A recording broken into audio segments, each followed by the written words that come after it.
Hello classmates and now, good day to all of you. My name is Jeanne Santos. My name is Angelo Lagao. This is our final activity in NST.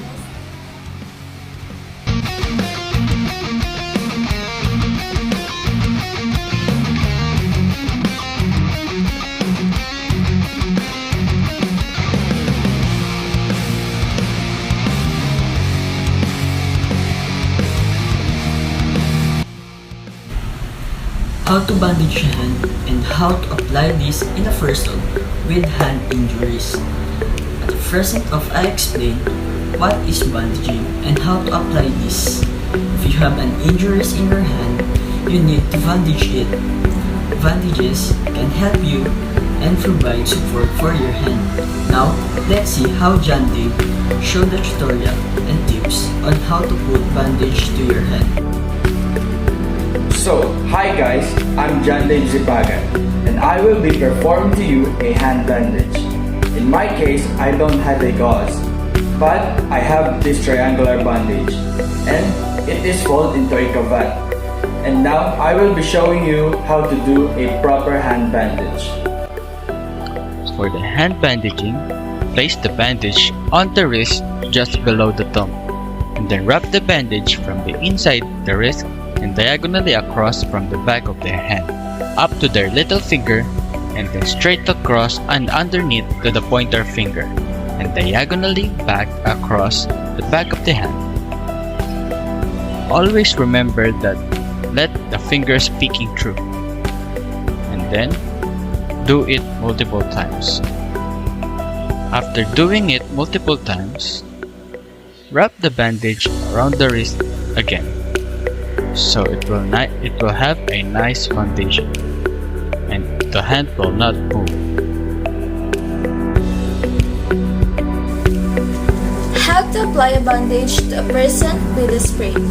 If you have an injury along the line of your bone, you need to bandage it because due to the fact that if you have an injury, bandages can reduce swelling and provide support to the muscles, bones, and joints. Certain bones injuries may heal better when bandaged. This is a tutorial on how to bandage your sprain. Now, let's see how Mikaela Tecson shows some tips on how to put bandage a sprained bone. Now I am going to show you how to bandage a sprained ankle. First, we have to elevate the ankle, and we're going to need an ice pack, a padding to support the ice pack, and a bandage to support the injury. First, we're going to put the ice pack here and support it with a padding. Now we're going to use the bandage and put it on the tip of the foot around the ankle, the injured part.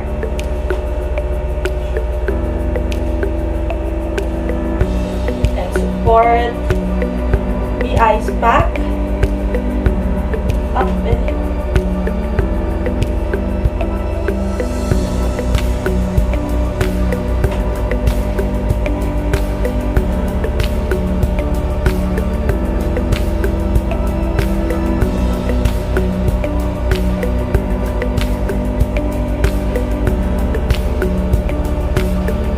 Up to its knee.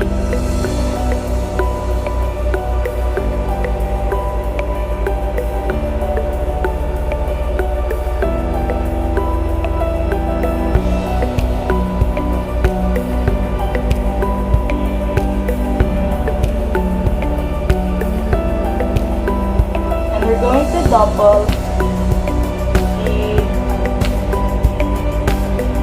bandage around the knee to support it. And now, okay, now we're going to check the blood flow by pinching the toe for 5 seconds. And it seems okay. And we're going to check it every 10 minutes. Are you okay? So that's how you bandage a sprained ankle.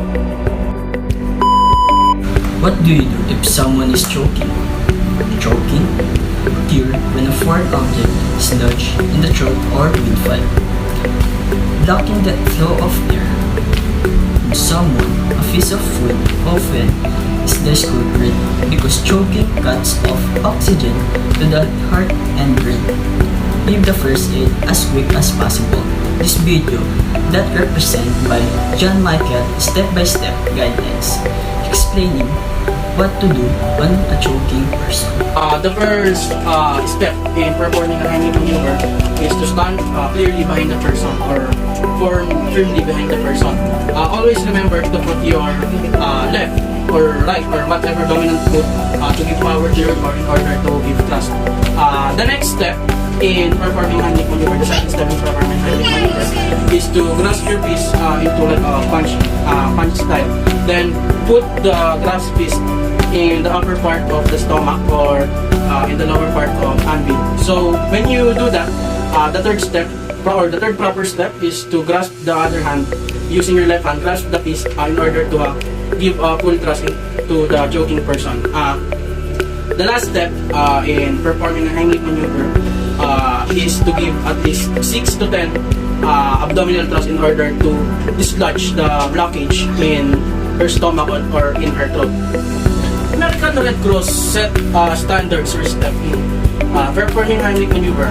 The American Red Cross called it 5:5 Heimlich maneuver procedure. When you say 5:5 Heimlich maneuver procedure, like what I've said, do this properly. Like what I've said, 5:5. So you give 5 abdominal thrust, or you need to thrust the person or the upper part of the stomach of the person when choking. Thrust as if you have to lift the person in order for the blockage in her throat to give air, or his to give air in order for him to dislodge the blockage in her throat. After 5 consecutive abdominal thrust, you need 5 consecutive back blows. When you say back blows, when you're performing 5 consecutive back blows, what you need to do is you have to guide the person in a crouch-like position and then give 5 consecutive back blows as if you're tapping his back part in order for the dislodge to be freely or in order to lose the dislodge in his throat. Next is to give is to alternate the 5:5 ratio in giving first aid to a choking person, and do it until the first aid comes. And lastly, when a person is choking, always remember to call 911 to assist in your emergency or to assist the person choking, so that until the 911 arrives, you know what to do, or you know what to perform, what kind of maneuver or how to properly perform a Heimlich. So that's all. Thank you. Hope you learned something from me. I hope you enjoyed what I have taught you, and to apply it if there is something wrong occurred. So thank you again. What is basic life support? Basic life support is a level of medical care that is used for victims of life-threatening illnesses or injuries until they can be given full medical care by advanced life support providers. It can be provided by trained medical personnel, such as emergency medical technicians, and by qualified bystanders. This is one of the examples in regard to basic life support. And lastly, let's Jheart Malpal demonstrate what is basic life support. Introduce yourself to the victim and ask permission to help. If the person or subject is unconscious, ask permission to the people around or to the family member of the person. I am Jheart Malpal, trained first aider. May I help?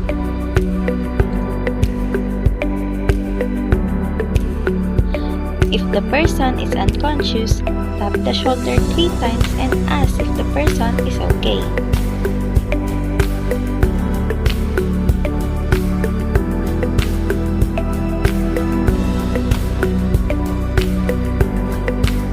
Check the airway if there is any foreign object visible by doing maximum head tilt and chin lift.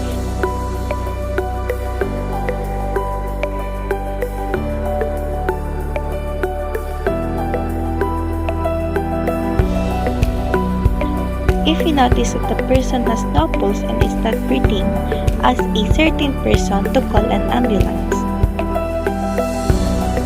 Ma'am, sir, please call an ambulance and come back to me as soon as possible. Use your dominant hand over non-dominant hand. Use your upper body upon giving chest compression.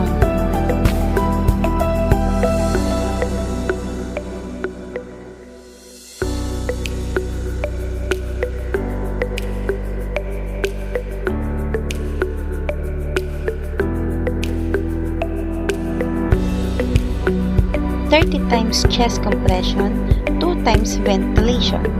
Remember to pinch the nose when providing ventilation to prevent air from escaping and release afterward.